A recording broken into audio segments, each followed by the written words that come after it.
allow me to offer up my opinions, both genuine and a little tongue-in-cheek, about some of those Australians honoured in today's Australia Day honours. Let's start with, of course, Dylan Alcott, the 2022 Australian of the Year. I sincerely think that there cannot be a single person in this country, probably for the first time in decades, who didn't hear the news that Dylan was this year's pick without heaving a huge sigh of relief and saying, yes, thank goodness, what an amazing choice. I've been a big fan of Dylan Alcott's for many years, and although, of course, I admire his sporting prowess and his extraordinary story in overcoming the most profound disabilities, the truth is that's not what I admire about Dylan. In fact, and this might sound weird, I don't really think of or see Dylan as disabled or disadvantaged. What I've only ever seen since he first popped up on our screens is an amazing, funny, irreverent, lovable Aussie larrikin. And in a way, that is Dylan's greatest achievement that makes him so worthy of this honour. You literally do not see the disability or the disadvantage, you just see the man. His huge heart, his massive personality, and his extraordinary joie de vivre. Dylan, to me, is the embodiment of the great, cheeky, twinkle in the eye Aussie who takes life on the chin and isn't afraid to poke fun at authority. Although I've never had the privilege of meeting him, I bet he'd be a great bloke to have a few beers with.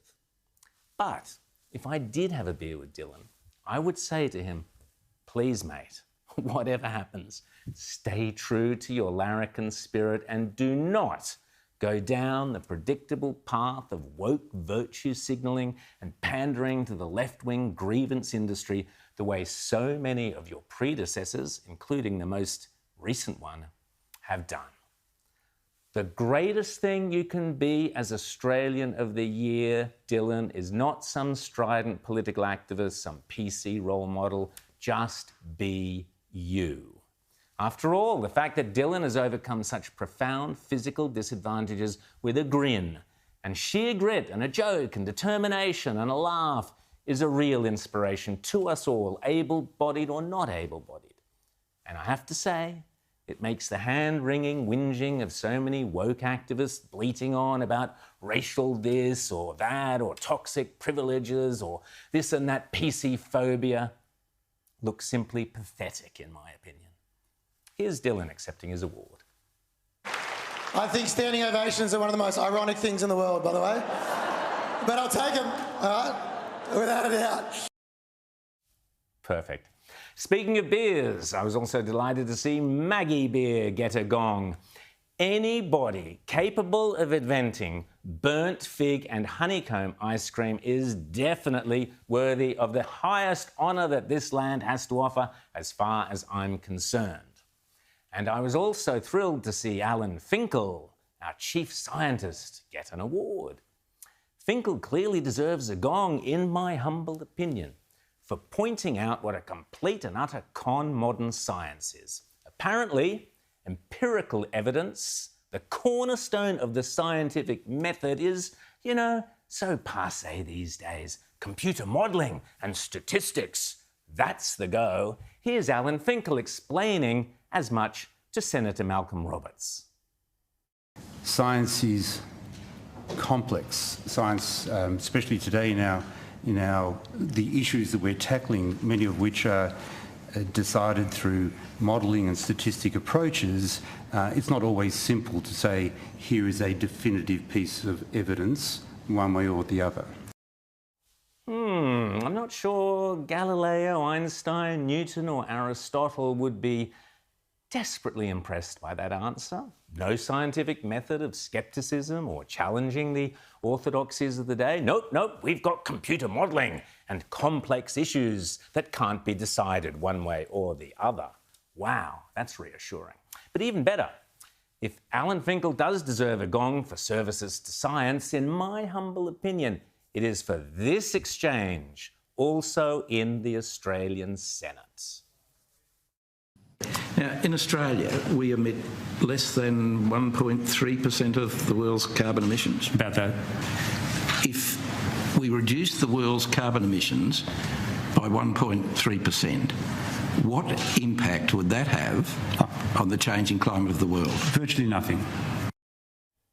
Virtually nothing, although Alan Finkel has subsequently denied that that is what he really meant when asked in the Senate of Australia what impact Australia achieving net zero emissions will have on reducing global temperatures. He admitted, accurately and honestly, in my opinion, virtually none. Give the man a gong, I say. Well done.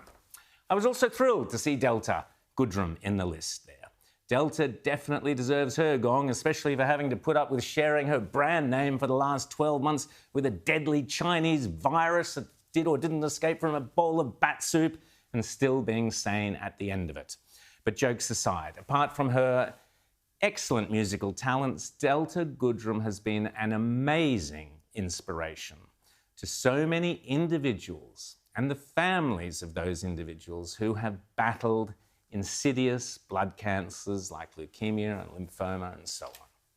A terrific Australian with a classic sunny Aussie disposition and a great sense of humour and bags of talent. Again, please, Delta, don't go all woke on us, please.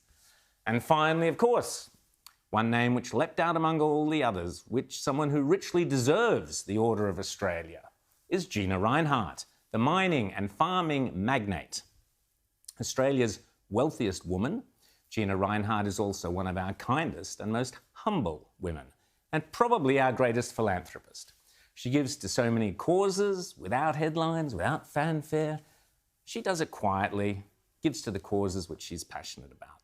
Of course, life would have been easier for Gina Rinehart if she just sat back, but instead, over the last few decades, she has chosen to go full throttle in turning around a company that was in severe financial distress when she took it over, and she turned it into a leading world exporter, bringing immense benefits to this nation. It was Gina Rinehart who signed the historic deal with Rio Tinto to develop Hope Downs and get it off the ground. It was Gina Rinehart who, against mountains of red tape and hurdles, built Roy Hill, Australia's single largest iron ore mine. It was Gina Rinehart who developed Hancock's world-class agribusiness with its award-winning Kidman meat pies and the world's best Wagyu beef, 2GR. Supporting orphans and single mums in Cambodia, raising money to fight breast cancer, funding hospitals and the Royal Flying Doctor Service, and supporting veterans' family, the SAS Resources Fund. I could go on and on. Most recently, it was Gina Rinehart who we can thank for Australia's remarkable performance at the Tokyo 2020 Olympics. Gina Rinehart has been sponsoring the sport of swimming for over 2 decades, and she is the major supporter of Australia's Olympic swimming, rowing, volleyball, and artistic swimming teams. Indeed, I am delighted to have 2 of our best swimmers here to discuss what Gina Rinehart's support has meant for them. Mitch Larkin has represented Australia at 3 Olympics. He won silver in the 200-metre backstroke and bronze in the 4x100 medley relay in Rio in 2016. And Mac Horton won gold in the 400-metre freestyle in an unforgettable race in Rio and took home bronze in the 4x200 freestyle relay in Tokyo. Mitch and Mac, join me now. Great to see you both. How are you?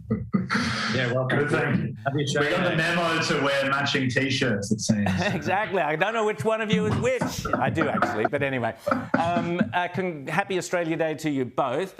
Mitch, let's kick off with you first. What does Gina Rinehart support? What has it meant to you?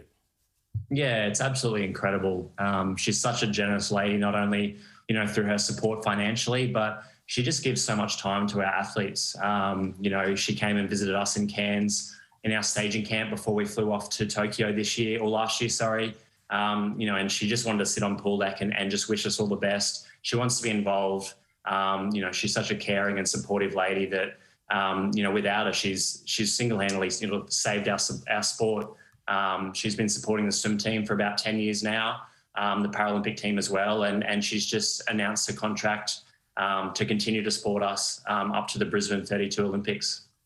Fantastic. Well, your teammate, Kate Campbell, said that Gina Rinehart saved Australian swimming after the London Olympics in 2012.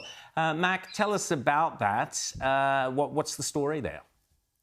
Basically, she makes it possible for us to be able to do what we love. Swimming really is a full-time job. And so without her support, we'd have people, basically doing 2 full-time jobs, one in the pool and then another job to support that second career. And so she really basically buys us time and allows us to do what we love and really fully commit to swimming and obviously all the other sports she supports as well. Mac, I'm looking at all those photos back on the behind you there.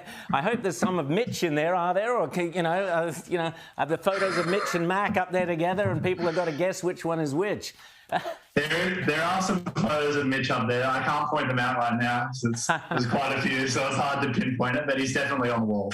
Well, come on, Mitch, where are your photos of Mac? Come on, mate. You got to, it's not good enough to just have a painting there. You've got to get some photos up there. I actually have one photo Mac took from Tokyo printed on one of my walls. So Mac's quite a fantastic photographer, and he took this amazing shot basically of our kitchen table in our apartments with a couple of gold medals, a couple of silver medals, some Weet-Bix, some Powerades.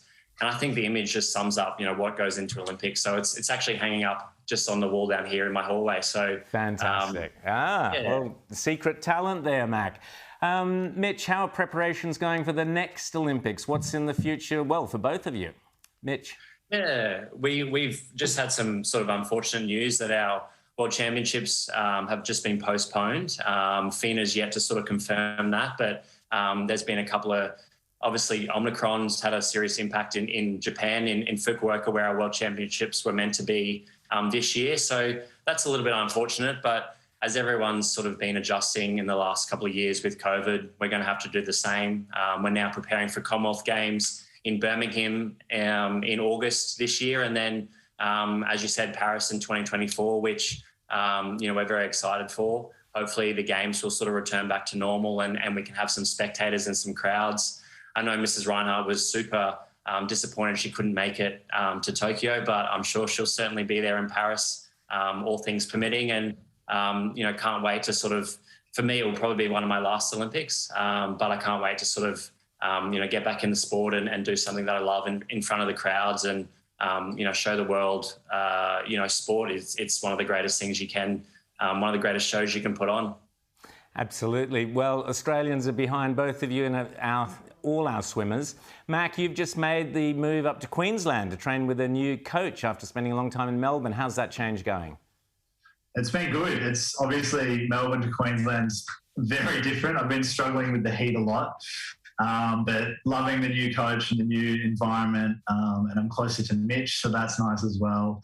But yeah, it's the last month or so has just really been settling into that program and getting back into work so we can get ready for the Commonwealth Games this year, and then looking forward Paris in 2024.